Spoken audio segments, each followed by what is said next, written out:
Why would it make sense for someone to try to eliminate parts of who they are, to try and hide certain things about themselves, to change kind of their ideas and their opinions and their perspectives on things to fit in with other people's opinions and ideas and thoughts?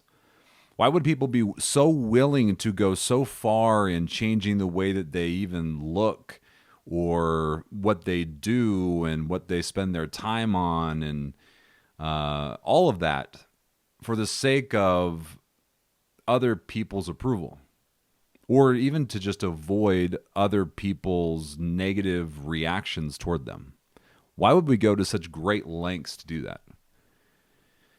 And the answer, the only thing that I can come up with is that to be themselves, to have their own thoughts, to have their own opinions, to have their own feelings, to make their own decisions is too high of a risk. It comes at too great of a cost. So it almost feels like it's like a dangerous thing to be yourself. Now, why would it be, another why question, why would it feel dangerous to be yourself? Why would it feel like it's such a costly thing to share what you think and share what you feel and to pursue what it is that you want? Why would that feel like such a high risk endeavor?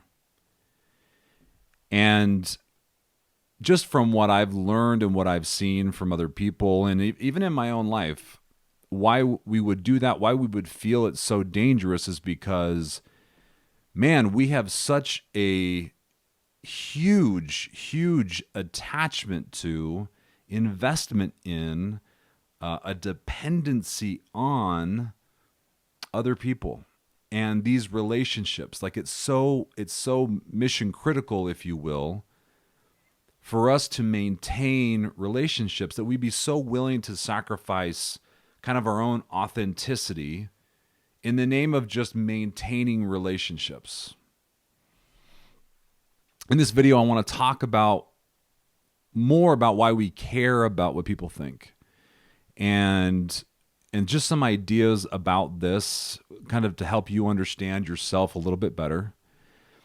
And then to get into just a couple of steps that you can take to start to care a little bit less about what people think, to start to let go of that need and that insecurity and that dependency on other people's approval. Let's talk about more of what we just introed with in the context of just human development. When you think about humans in the context of just all the animals on the planet and just what it's like to be a baby human, right? We are probably one of the most dependent species on our caregivers than any other species out there. I don't know how long the developmental period is for other animals. I didn't do that research, but when you look at it, some animals only need to be with their parents for just a matter of days, a matter of moments even. Other animals, they need perhaps up to, I think, a year or a couple years. And some of you who are experts in this field probably know this, certainly know this much better than I do. But my point is that humans are very dependent when they're young to develop, even just so that we can develop to have enough capability to even provide for our basic physical needs. There's no other animal on the planet that is this dependent for this long when they're young for their physical needs. So that's one thing to be aware of, is that we come into this world needing to care about what other people think, because what they think keeps us alive, right? What they think helps us to stay alive. I give this example all the time with my clients that, you know, when my boy was 2 years old, we have a driveway that's a little bit of a hill, got on his little tricycle, didn't have the best control over that bike and wasn't super aware of the world around him. And he just got on that thing and just went taking off down that hill and was going straight for the street. I'm watching my neighbor drive his truck down the street, and my wife and I are both out there. We both just start screaming, yelling, running down the hill. and get him to stop. And all of that is, and he was mad at us for stopping him from playing and having a good time, but we're there trying to just keep him alive. And so we're very dependent when we're young, right, on our parents thinking what they understand about the world and us and that for our own safety and survival. The second thing is, when it comes to human development, humans are also unique from other animals in that we have a desire that is insatiable. When you look at other animals, if they've eaten, they've had water, they've slept, they've had sex, they just hang out. They don't do anything. They lay around. They wander around. I mean, they really are satisfied. Humans are not like that at all. We are built with we're built with a desire for more, right? We want more. We want more. We want more. We want more. And I obviously there's the part of this which is detrimental to you, but there's more than just physical needs that we have as humans, and I would call these spiritual needs. So the need for connection, the need for contribution, and kind of meaning and purpose, the need for like adventure and kind of the unknown and to kind of explore the world. There's these needs that are kind of beyond the physical that we have as people that we're in pursuit of as we're trying to figure out our life. And essentially my point is that if we're not fulfilling these needs for connection and contribution and to kind of be creative and problem solving and those kinds of things, then we really struggle a lot. We suffer a lot over not operating in this way. It's just the way that we're built. So that's kind of the stage in the context a little bit from an evolutionary standpoint or a human development standpoint, that we really do need not only our parents for physical needs, but we're also dependent on them to help us gain our own sense of these spiritual needs, or really like beyond just the physical needs, like to gain a sense of self. Like we need their thinking to help us learn about our own thinking. We need them to care about our thinking so that we can care about our thinking.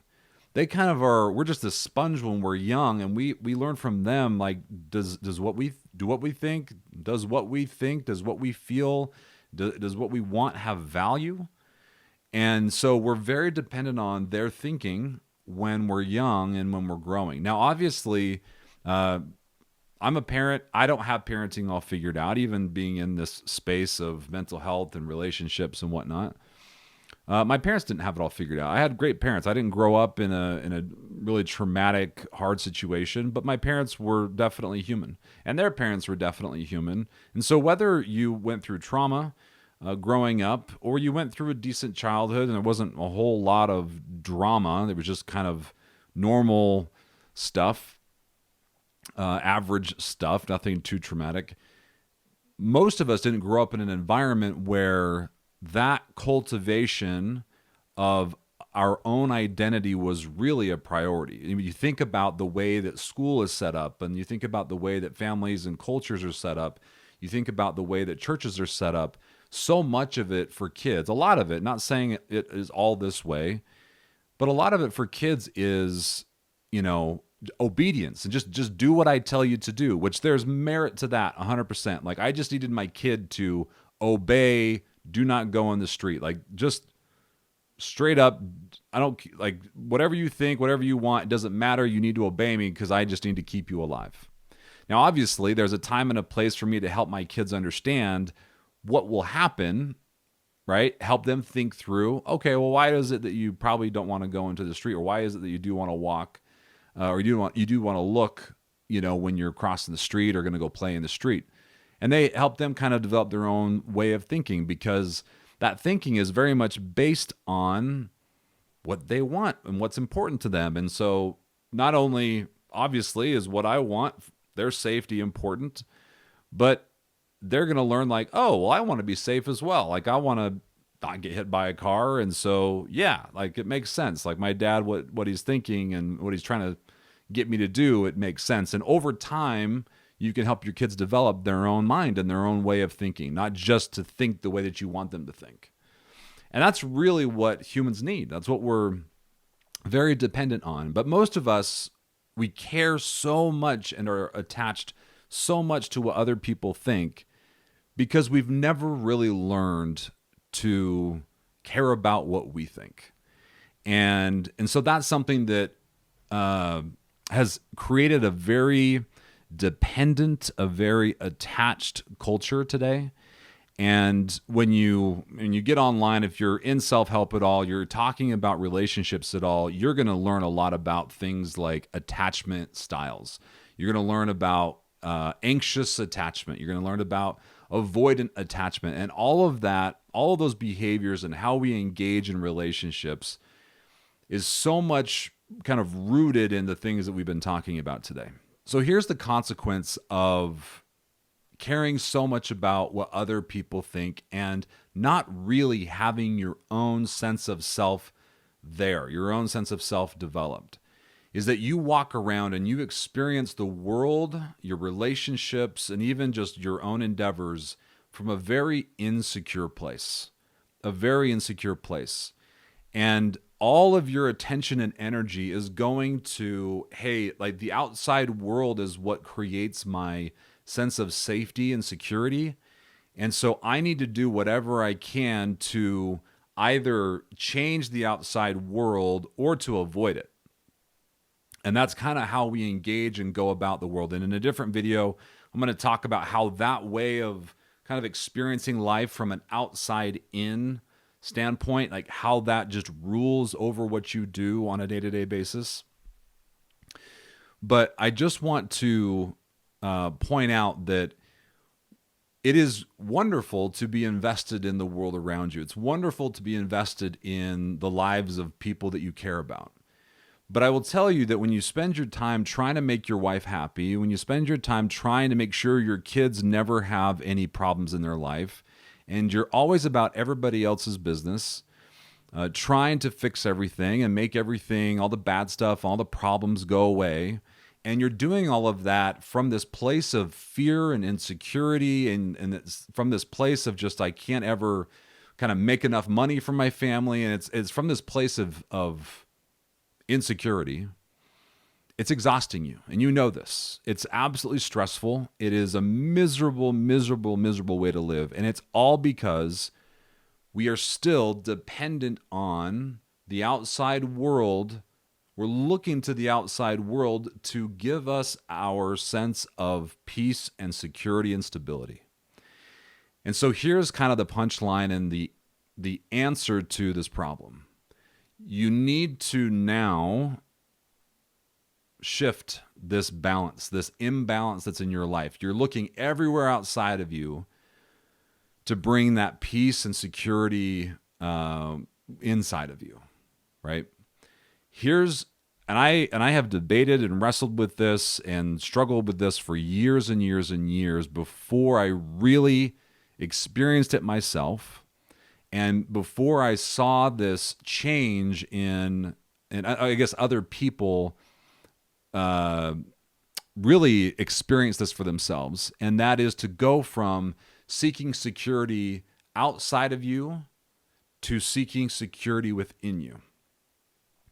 The reason why this is so key and so pivotal and so fundamental, and I'm going to give you 3 steps that are going to help you to start to do this, is because that is the only source for security in your life. It's the only source.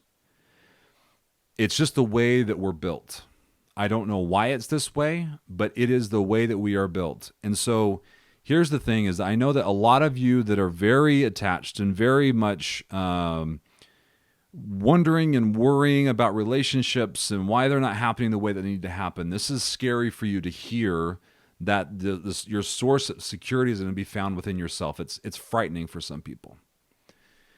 But it is the truth, because your partner, no matter who they are and how wonderful they are, they cannot give you the long-term sustainable sense of peace. They can give you, like, when they're happy with you, when they're loving towards you, like, that feels great and you can enjoy that. But when that is the only source that you have for peace and security and stability, you're missing out on, like, the deeply rooted sense and experience of security, because that's just not where it's found. It's just not where it's found.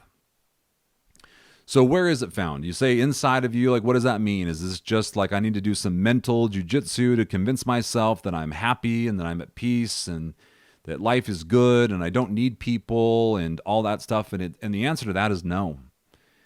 The last thing that you want to do is you do not want to lie to yourself. So what is it that you do want to do? What are some of the first steps that you need to do to start to find this sense of security that you really yearn for, that you thought was going to happen from other people and thought was going to happen from the government being better, whatever situations, the economy, your job, hey, if these things would just be better, I could be happier. I could have more peace and stability in my life.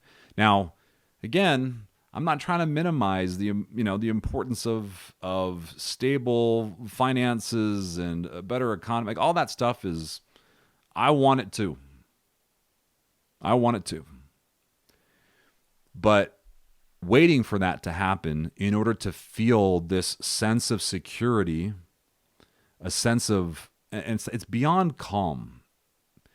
Like, calm to me just was like a very temporary, more superficial experience, but you could use that word. But I just want to reiterate to you that there's a deeper anchor within you that is available to you that I'm trying to point you toward. And honestly, like, the people I've worked with who've been through a lot of trauma, been through horrible things, or going through horrible things, it is amazing. It is amazing as I just subtly, with my work with them, subtly guide their attention and where their focus is, where their intention is going, to find kind of this answer to their life, that more security, more stability, as I just am kind of helping guide their attention toward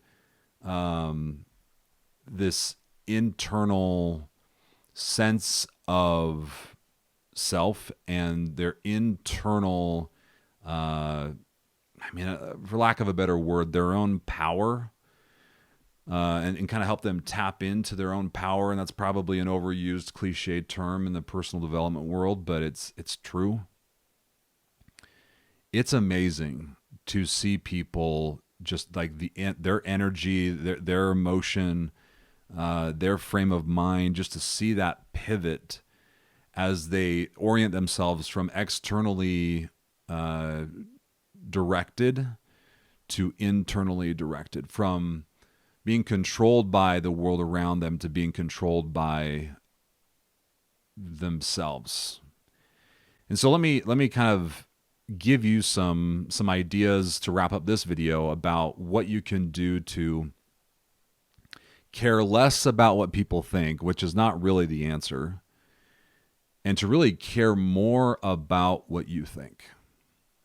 There are 3 steps that you need to go through to experience a deeper sense of confidence and security and stability in your life. One is, you need to become more aware of you. You need to become more aware of your experience. Because when you think about you, I'm not talking about your body. I'm not even talking about all of the thoughts that are in your mind. I'm talking about the one who is saying that I have a body, and the one who is saying I have a mind. So you're not your mind and you're not your body. You are you. And we'll just label this you as soul. spirit, whatever you want to call it, but the consciousness, whatever you want to call it. But that's you. You, the one that can be aware of your experience with your mind and your body, you need to become aware of your thoughts. You need to become aware of your feelings. You need to become aware of the decisions that you're making. You need to become aware of the actions that you're taking. You need to become aware of urges that you have to do those actions. You need to become aware of desires that you have and values that you have, things that seem meaningful to you. You need to become aware of your experience as a human. Become aware of yourself, and I would say that, you know, just becoming aware of kind of these parts of you that make up your experience: thoughts, feelings, desires, urges, your actions, talents. That's step number one. In different videos, I'm going to give you a lot of different tactics for how to do this, but I want to just give you some overview information right now. The second step, which is going to be a huge key step for each of us, is you need to become more accepting of yourself.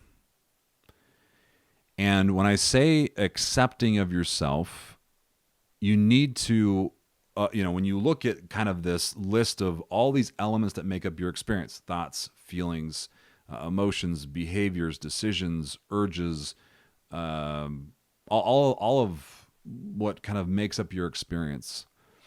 You could kind of drop into two buckets: what is good and what is bad, what is acceptable and what's unacceptable, what is good, what's evil. You know, like you could split it up into those two buckets. And typically the bad bucket, the evil bucket, the unacceptable bucket, the things I resist and reject about myself bucket, that bucket needs to be recognized. It needs to be acknowledged, because that's where the seeds in the beginning of acceptance happens. Can you want to improve and grow and get better? 100%. But in order to do this, you need to know where you're at right now. You need to confront what it is that you are wanting to change, what you're wanting to be different. You need to accept and allow for that reality to exist. Because when we go into fight or flight against ourselves and against parts of our experience, we create all of our problems. We stay stuck, we don't progress, we don't grow, so we're not fulfilling these needs that we have on a more spiritual basis. So that creates suffering in and of itself. But how in the world, and I give this analogy with my clients sometimes, how in the world is a trauma surgeon, someone who's got patients coming in who've experienced trauma from, I don't know, crime, like gang-related violence, where like maybe they were shot up, right? They caught in crossfire of some gang war going on. I don't know. And they've got this person coming in and their body is just mutilated with gunshot wounds and whatnot. How in the world can you actually take that body, that thing that you'd never want to have happen to anybody, the thing that you hate to see it? How can you actually take that horrible reality that this body is just on the brink of death and take it from where it's at to where you want it to be, which is healthy, to be stable even, without really engaging and accepting and allowing for this horrible reality to exist? You can't. So that's why judging yourself rather than accepting yourself as you are, it doesn't again mean that you do not also have the desire to change yourself and to grow and to evolve. But you've got to start with where you are at. You have to acknowledge the thoughts that you have, the feelings that you have, the desires that you have, the urges that you have, whether they are healthy or unhealthy, productive or unproductive, good or evil. You've got to start to allow for your experience and the things that exist within you to be there. Okay? Because as long as you don't, then those things are going to stop you from doing the third thing, which is you need to become active as yourself. You need to activate your life. You need to start living your life and doing of all the desires that you have, of all the things that are important to you, of all the things that you want. You might say, all right, well, I want, I got that feeling that I do desire to maybe, eat Texas sheet cake, every day, but I know that's not good for me. I've got a value that's kind of bigger than that or different from that, which is like, I do want to take care of my body at some level, right? And when you start to sort out those desires and you recognize, all right, here's what really would create just a richer experience of life, a deeper, more meaningful experience of life. When you start to get clear on what that is, activating yourself, activating your life, and living that is following through, is going after those things and pursuing those things that are they're going to create just a more rich experience. It doesn't mean that you're not going to have challenges. Doesn't mean you're not going to have negative emotions or anything like that. But if you're not if you can't attend to, say, the self-doubts, like those thoughts, like that category of thoughts, like the beliefs that you can't do something, then you're going to suffer in your life because you're not able to actually go and fulfill and do the things that give you fulfillment and meaning. So that's why step 2 exists, because you don't have to have all of yourself accepted in order to activate yourself, in order to pursue your desires and your values and to live a fulfilling life. But you will be limited. The more you limit, right, your acceptance of yourself, the more judgment you have towards yourself, the more resistance you have towards your experience of life, the more it's going to slow down your ability to just live that rich and deep and fulfilling life. So let's recap. You care so much about what other people think because you've never really developed your sense of self, sense of who you are. So in order to do that, you need to become aware of yourself. You become aware of your experience, become aware of your thoughts, feelings, desires, actions, and so on. And when you're aware of them, you need to not judge them. You need to allow them to be there. Stop trying to change them. Stop trying to make them go away. Stop running away from them. Just acknowledge that they are there. And then the third step is being able to activate who you are and start to activate and engage with what will bring you a sense of fulfillment, a sense of meaning and purpose in your life. And as you do this, right, then you are going to tap into the deepest sense of peace and security that I think that there is available to any of you. And it's a surreal sense of security and peace. Give it a shot. We'll dive in more into some of these tactics in another video, but we'll see you next time.